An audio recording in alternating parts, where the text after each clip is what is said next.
What's going on, everybody? It's your boy here with another review, and this time it's of the Mcfarlane Spider-Man figure, aka the Spider-Man Classics wall climbing Spider-Man. People like to refer to this figure as the Mcfarlane Spider-Man because of the artist, Todd McFarlane. It heavily looks like the art that Todd McFarlane drew of Spider-Man. But somewhere I heard that it's actually J. Scott Campbell, but everyone calls him Mcfarlane, so I'm just gonna go with that. I'll put in an image here just to see how Todd McFarlane drew Spider-Man.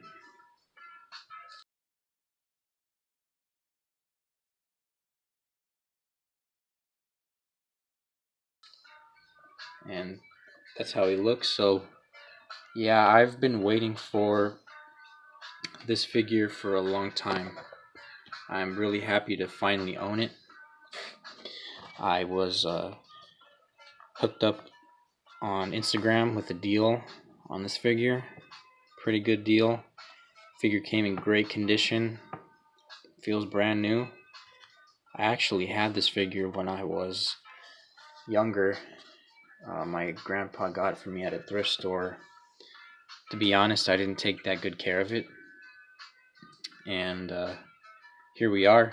So I have it here next to my other grails over here. I got my Fearsome Foe Spider-Man here with a different head sculpt, which is essentially the same figure, just different paint apps.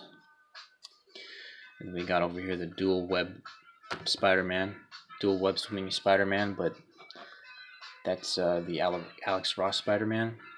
Here's my custom I made. This one here is the Snapshot Spider-Man, my favorite Spider-Man figure, next to this one. Over here we got the first appearance Spider-Man from the Sentinel wave. And then right here we got the Sinister Six Spider-Man with a different head sculpt, which is from the Shoot and Trap Spider-Man. Spider-Man stands just about 6.5 inches tall to the top of his head right there. Here's a comparison with the Fearsome Foe Spider-Man. Blue is very bright. Red's brighter too. This is not the head sculpt that came with it, by the way. This is a custom head sculpt that I took from another figure. But yeah, I definitely do really like the J. Scott Campbell / Todd McFarlane head sculpt here. Let's focus in on that. There we go. Really do like how Toybiz did that. The head, this is probably one of the best head sculpts on a Spider-Man figure. The second best I would have to say is this head. And the third, gotta say it's this head.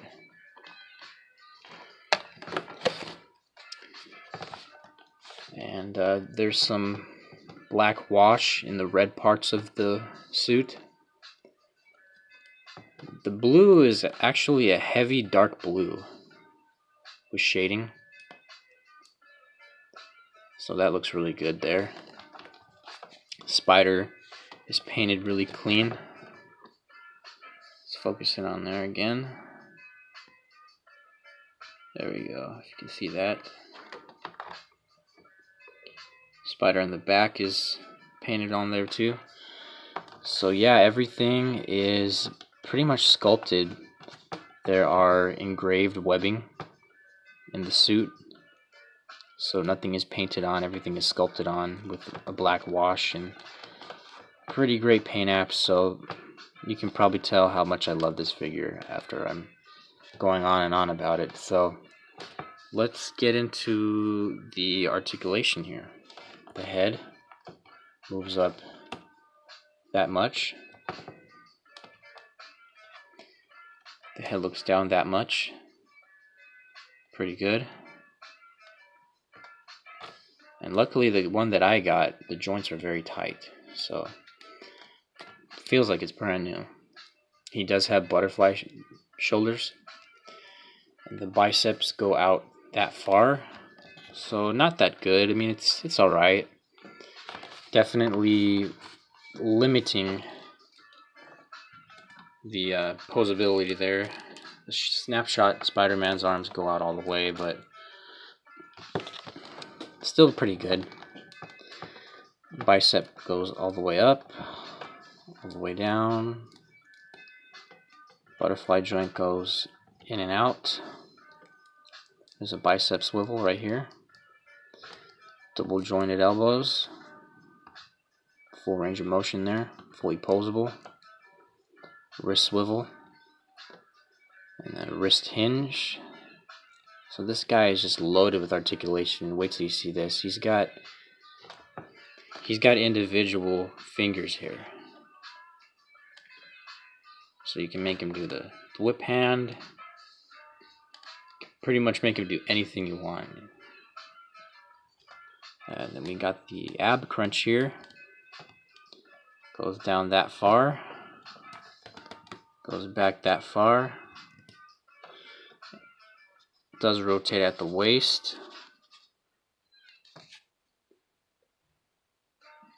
And here we have the ball jointed hips. Full range of motion there. Swivels all the way around. Then we got the thigh swivel up here. Moves all the way around there too.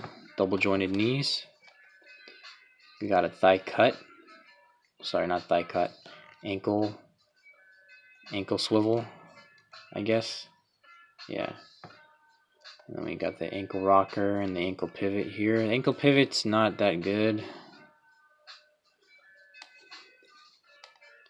There could be some improvements on that, but this figure is really old, so I mean, I'm used to those figures that have the crazy ankle rockers and ankle pivots, but it'll do. It'll get him into the signature Todd McFarlane pose, and many of you guys are immediately gonna know, all you Spider-Man fans out there are immediately gonna recognize his pose.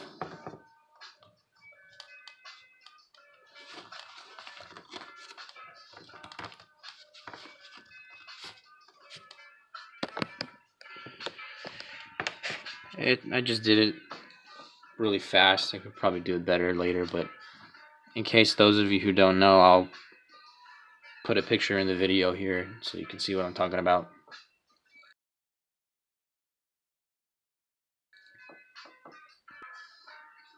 But yeah, guys, that was my review of the McFarlane Spider-Man figure. I know this figure is really old and many of you might not be that interested in watching it, but I do have a lot of old Spider-Man figures in my collection. So if any of you guys want to see a review of an individual one, I'll be happy to post it. I do have a snapshot Spider-Man review filmed already of this figure,